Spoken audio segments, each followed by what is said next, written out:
Yaxşı. Güvən testindən baxaq Bəli. səhvlərə. De.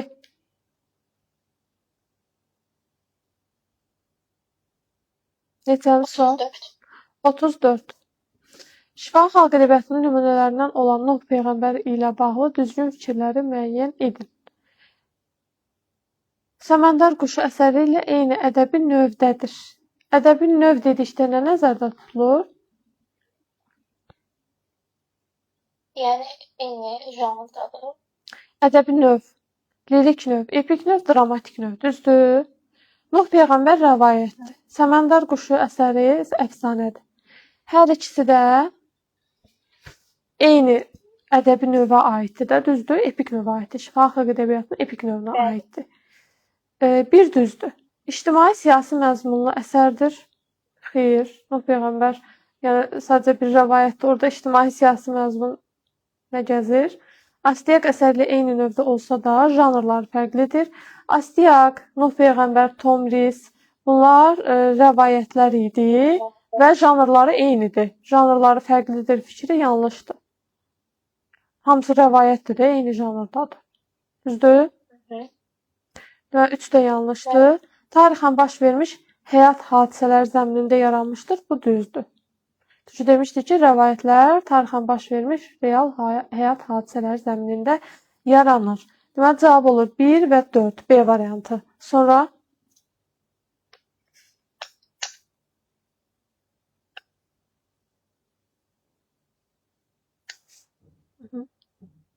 Lamiyə 38 var. 38. Silogizmi tamamlayın. 1, 2 verib. İndi biz 3-ü tamamlamalıyıq. 1. Şifahi xalq ədəbiyyatının bir çox nümunələrində güc sahiblərinin ağıl sahibləri qarşısında əlacsız qalması öz əksini tapmışdır.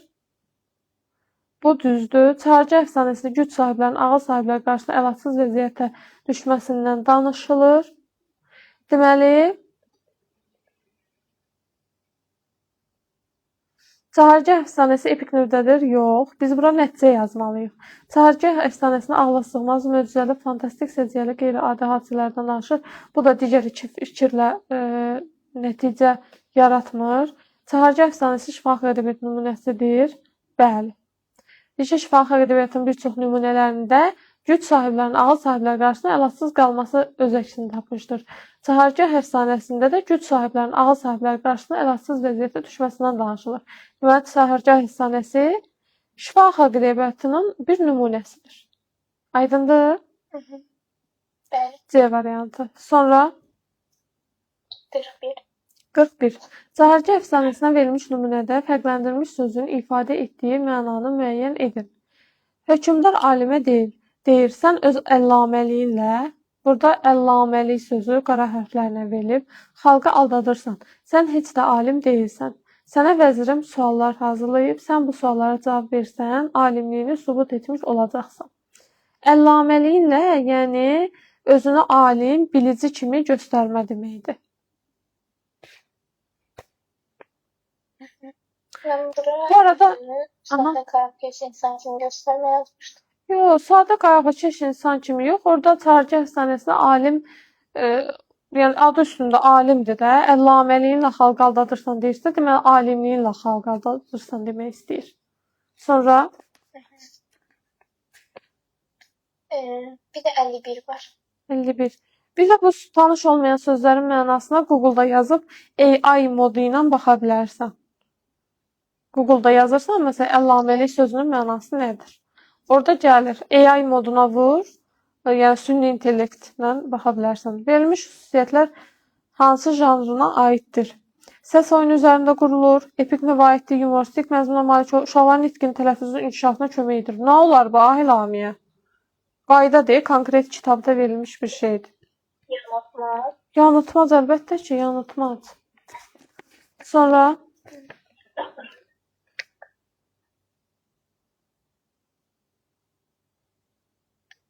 Nə ki, mən burada 53-də burada yerləri dəyişdirməli idi. qanuna uyğunluq pozulmuşdur. İndi harda qanuna uyğunluq pozulub, onu tapmalısan. Ədəbi növlər epik, dramatik. Epik növü verib, deməli, oyun, bayatı, tapmaca. Burada Bir də məsəl. Burada oyunla bayatı yerində deyil. Oyun dramatik növə aiddir. Bayatı da ki, epik lirik növə aiddir. 2 ilə 3. Bir də dramatik növə də verib şəbih, əfsanə, atalar sözü, tamaşa. Burada da atalar sözü epik növə aiddir, əfsanə də epik növə aiddir, dramatik növə aid deyil. Burada da 6 ilə 7. Deməli 2, 3, 6, 7 qanuna uyğunluğu pozub. Cavab olacaq D variantı. Sonra sən də sağ ol.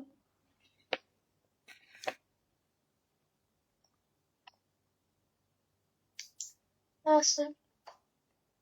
60 var. 60. Nağıla aid edilmiş fikirlərdən biri səhvdir. Bəzi nağıllarda sehirli qüvvələr iştirak edir. Düzdür, sehirli qüvvələr iştirak edir. Sehirli nağıllarda düzdür. Mövzusuna və məzmununa görə zəngindir. Düzdür, heyvanlar haqqında nağıllar var, sehirli nağıllar var, məişət nağılları var. Bu janrda xeyirlə şərin mübarizəsinə yer verilir və sonda işıq qaranlığa qalib gəlir. Düzdür. Ailə məişət mövzusunda olan nümunələr var. Düzdür. Şifahi ədəbiyyatın çox qədim, amma az yayılmış janrlarındandır. Xeyr, geniş yayılmış janrlarındandır. Ən azından hər birimizə, yəni uşaq vaxtı bir nənəmiz, anamız nağıl deyib də, düzdür. Nağıl az yayılsa, yəni analarımız, nənələrimiz bu qədər nağıl bilməzdilər, düzdürmü? Ən azından hər birimiz uşaq vaxtı Göyçək Fatmanın nağılına qulaq asmışıq, Cırtdanın nağılına qulaq asmışıq.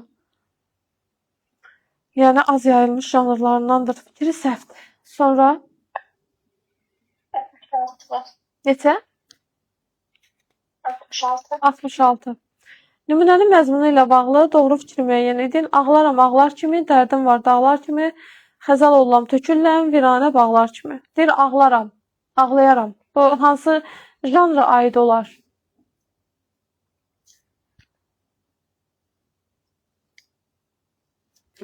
Ağlayır. Rədifdir. Kimi. Ay Lamiyə, mən səndən nə soruşuram, sən məndən nə soruşursan? Deyirəm ki, bu hansı janra aiddir bu şeir? Bəli, rədifdir. Qoşma janrı.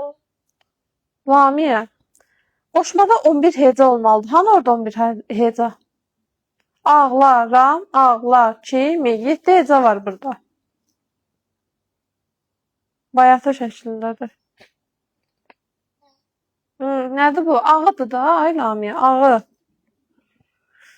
Lirik növ aiddir. A, B, A kimi qafiyələnmişdir, düzdür.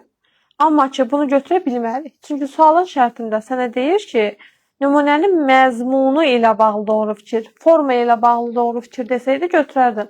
Amma məzmunu ilə bağlı doğru fikri soruşur. A, B, A kimi qafiyələnmişdir fikri səhvdir. Kimi sözü rədifdir, düzdür.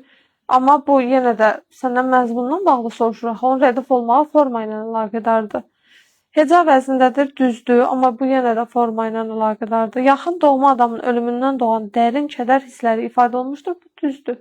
Məzmunla bağlıdır. Məzmununda nə var? Deyir, ağlaram ağlar kimi, dərdim var dağlar kimi, xəzal olan tökülləm, viranə bağlar kimi.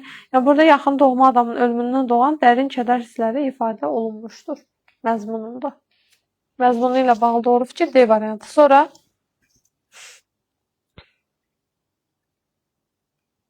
71 var. 71. Verilənlərdən biri yanıltmaz və atalar sözü üçün ortaq sayıla bilər. Səs oyunu üzərində qurulur. Atalar sözü səs oyunu üzərində qurulmur. Fikir ümumiləşmiş bitkin şəkildə ifadə edilir. Bu daha çox atalar sözünə aiddir. Həm nəzm, həm də nəsr şəklində ola bilir. Budur. Yəni atalar sözdə yanıltmazda həm nəzm, həm də nəsr şəklində ola bilir. Sonra Atalar sözləri həm nəzm şəklində ola bilir. bəli, ola bilər. Yəni bir beyt də ola bilər, bir beyt kimi, yəni 2 misra da ola bilər. Beyt deməyim, beyt əruz vəznində olur. 2 misra da ola bilər, 2 misralıq. Yəni nəzmlə də ola bilər. Bir cümlə şəklində də ola bilər, yəni nəsrlə də ola bilər. Aydındır? 76. 76. Ağıllı uşaq nağılı ilə bağlı yanlış fikir. Xanın kənddə planlarını həyata keçirə bilməməsinin səbəbi kənddə ağıllı uzaqgörən ağsaqqalların yaşamasıdır. Bu düzdür. Xan talançılıq niyyətini həyata keçirmək üçün hiylə ilə kəndin ağsaqqallarını zindana salır. Düzdür. Əhməd tək başına heç kimdən kömək almadan bütün çətinliklərin öhdəsindən gəlməyi bacarıb. Bu yanlışdır. Çünki Əhməd orada kimdən kömək almışdı?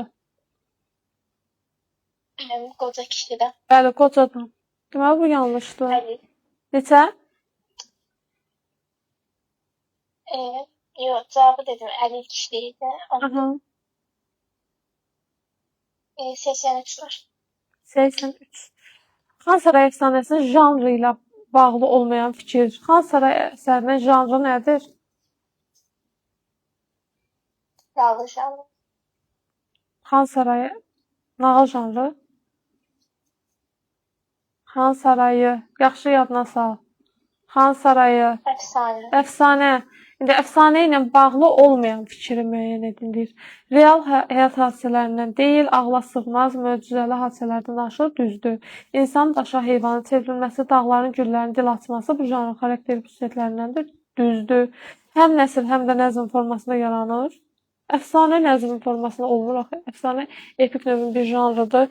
Yəni burada əsasən təhkiyə ən önəmli rol oynayır. Təhkiyə əsasında yaranır. Yəni bu nəzm formasında olmur. C variantıdır səhv fikir. Sən nə yazmışdın? Mən bunu başa düşmədim. Yəni daha doğrusu Yəni Xan Saray əsərinin janrı ilə əfsanə nəzm formasında yazılır ona görə. Janrı ilə bağlı olmayan fikri müəyyəndirdirsə, yəni səndən soruşur ki, Xan Sarayı hansı janrdadır? Sən tapırsan əfsanə janrı. Və orada əfsanə janrı ilə bağlı olmayan fikri müəyyən edirsən sadəcə. Sonra Bir də 93 var. 93. Deyir ki, eyni janra aid nümunələri müəyyən edin. Meşəyə od düşəndə quru dayanar yaşda. Bu nədir səncə? Hansı janra aiddir?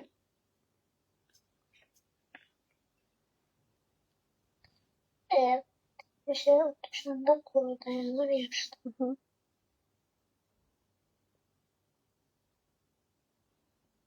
Yanıltma yox.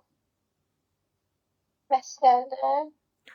Məsəl demişdik ki, müəyyən əhvalatla, müəyyən hadisə ilə bağlı olur.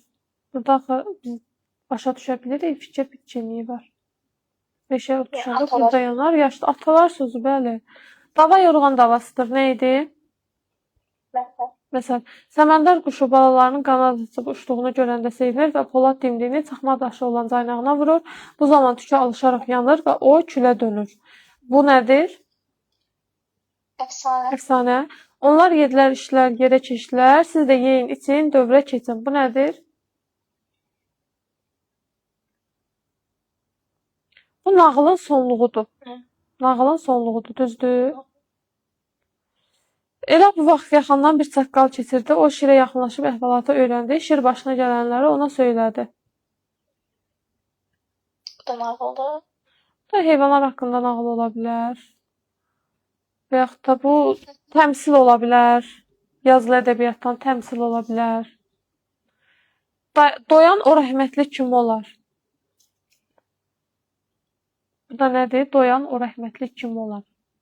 Burada əlavə izaha ehtiyac duyulur. Bu məsəldir. Bəli.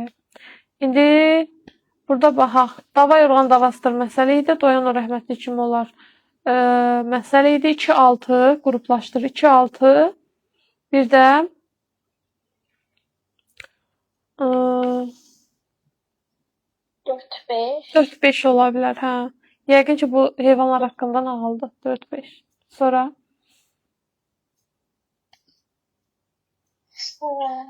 104. 104. Qeyd olunan epizodlardan hansına çağırıcı əfsanəsində rast gəlinmir? Yaranan musiqinin səsi quşları, ağaclarla cəlb edir, düzdür. Alim vəzirin verdiyi ikinci sualında cavabını verir. Vəzir alimə 2 sual vermir, 1 sual verir. B variantı yanlış fikirdir. Şah alimin sarayda yaşamaq istəməməyini nankorluq hesab edir, düzdür. Deyir ki, şah firavan saray həyatının qiymətləndirilməməsini nankorluq hesab edirdi. Vəzir şahdan 40 gün möhlət istəyir, düzdür. Alim dəvələrin boyundakı zınqırovların yerini dəyişir, düzdür. Sonra 107 var. 107. Müəyyən bir əhvalatla bağlı olmaq, başa düşülməsi üçün bəzi hallarda izaha ehtiyac duyulmaq, bu vacib məsələ şifahi xalq ədəbiyyatının hansı janrlarını fərqləndirmək üçün nəzərə alınmalıdır? Müəyyən bir əhvalatla bağlı olmaq.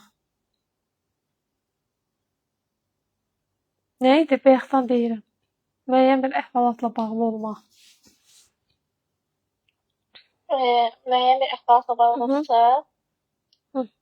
nağıl, Deyirdi ki, müəyyən bir əhvalatın sonluğu kimi ortaya çıxır. məsələn, atalar sözü. Məsələn, atalar sözünü belə fərqləndirirdik də. Məsələn, atalar sözü hər ikisi müdrik, ibrətamiz fikirlər ifadə olunan janrlardır. Sadəcə atalar sözündə əlavə izaha ehtiyac duyulmur, fikir bitişikliyi olur.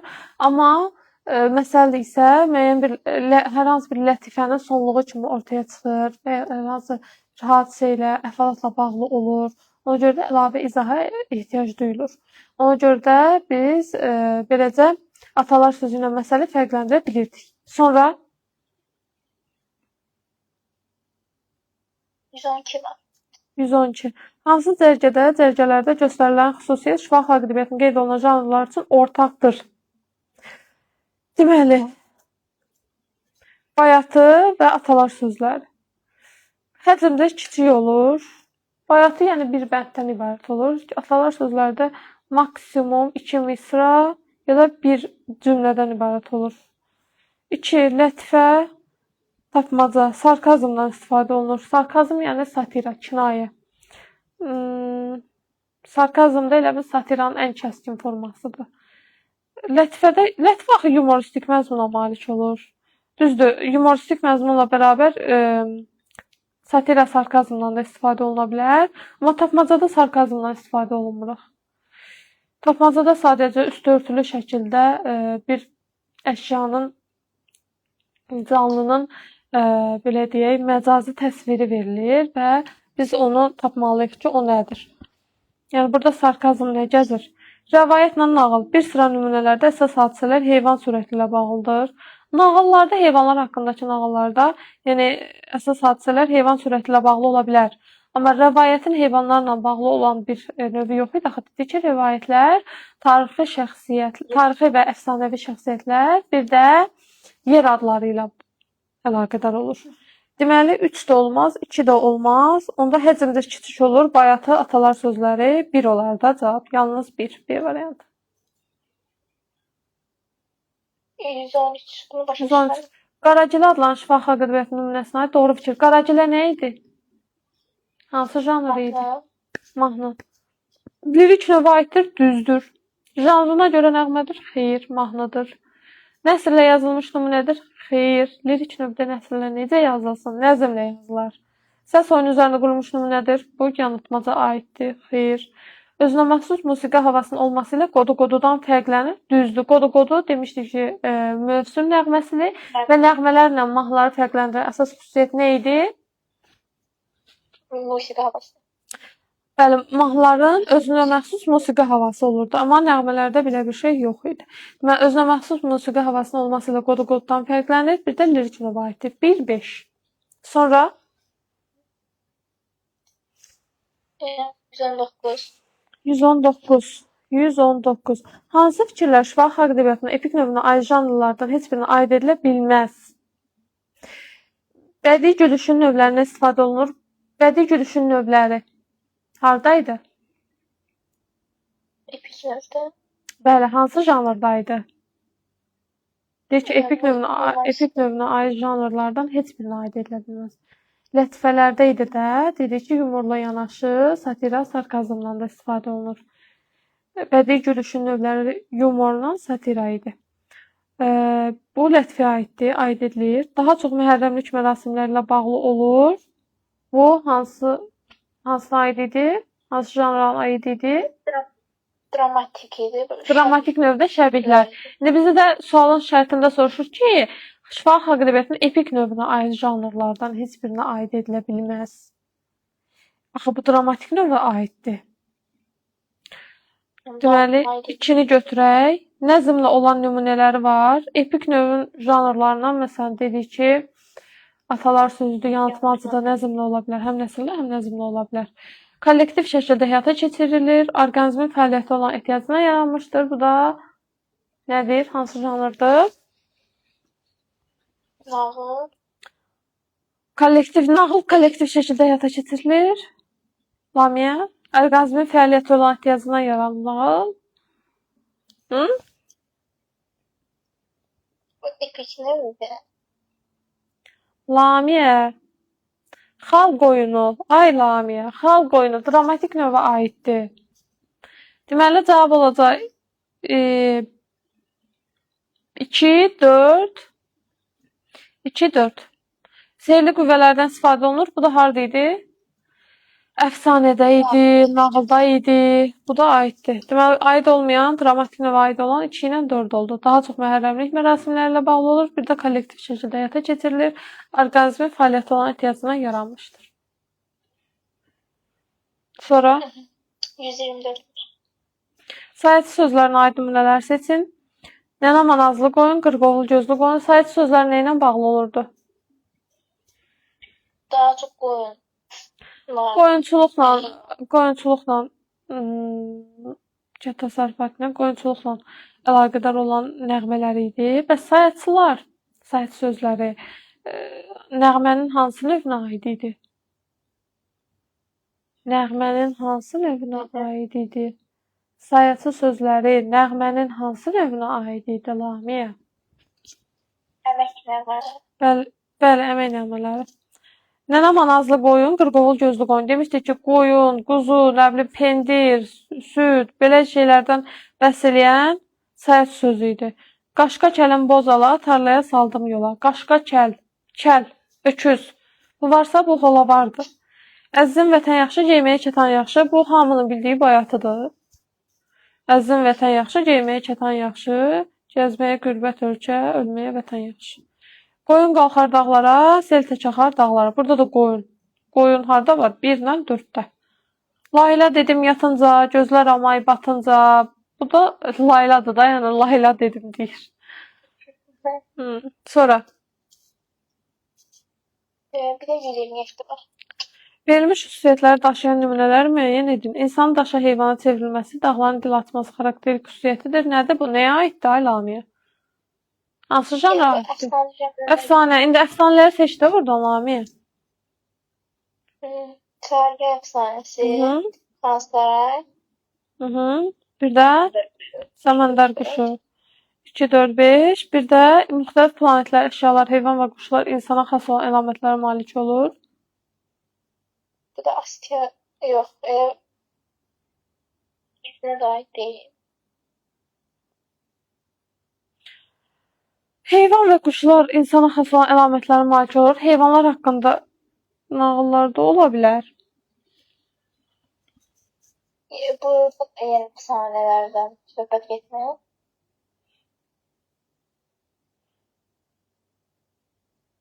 Burada insanın daşa heyvanın çevrilməsi, dağların dil açması xarakterik xüsusiyyətidir. Bu aiddir əfsanəyə. İndi əfsanələri seçdik. Çargı əfsanəsi, Səməndər quşu əfsanəsi, bir də Xansaray əfsanəsi. Düzdür? Müxtəlif planetlər, əşyalar, heyvan və quşlar insana xas olan əlamətlərə malik olur. Hədə bu əlamətlər hər iki əlamətin elə bir ki, aid olduğu əfsanədir də. Əfsanələri də seçdik heç nə. Sonra bir də 130 var. 130. Yanlış fikirləri müəyyən edin. Uçdu-uçdu uşaq orqanizminin hərəkətə fəaliyyəti olan ehtiyacına yaranmışdır. Olar. Çünki xalq oyunudur da. Xalq oyunu da uşaq orqanizminin hərəkətə fəaliyyəti olan ehtiyacına yaranmışdır. Bir düzdür. Bizə deyir ki, yanlış fikirləri seçin. Dərzi şagirdi Əhməd tarixən baş vermiş bu və ya digər şəxsiyyətlə bağlı real həyat hadisələr zəminində yaranmışdır. Xeyr, bu rəvayətə aiddir. Dərzi şagirdi Əhməd isə nağıldır. 2 yanlışdır, 2-ni seçək. Çünki bizdən yanlış fikirləri istəyir. Tomris tarixən baş vermiş real həyat hadisələri zəminində yaranmışdır. Rəvayətdir, düzdür. Tomris rəvayətdir və tarixən baş vermiş real həyat hadisələri zəminində yaranmışdır. Bu düzdür. İş insanı cövhərdir. Müəyyən əhvalatın, hadisənin yekunun nəticəsi kimi meydana çıxmışdır. Bu fikir məsələ aiddir. İş insanı cövhərdir isə atalar sözüdür. Ona görə bu da yanlışdır. 2-4 götürək. İrəvanda xalq almadı. Epik folklorun ən qədim janrlarından biridir. İrəvanda xalq almadı. Hansı janrın adı idi? Necə? İrəvanda xalq almadı. Hansı janrın adı idi? Mahnı, Aha. Mahnı hansı növə aiddir? lirik. Aha. Bu deyir ki, epik folklorun ən qədim janrlarından biridir. Deməli yanlış deyir də. 2, 4, 5. Sonra bitdi. Aha, yaxşı. Keçək dərsimizə Hana.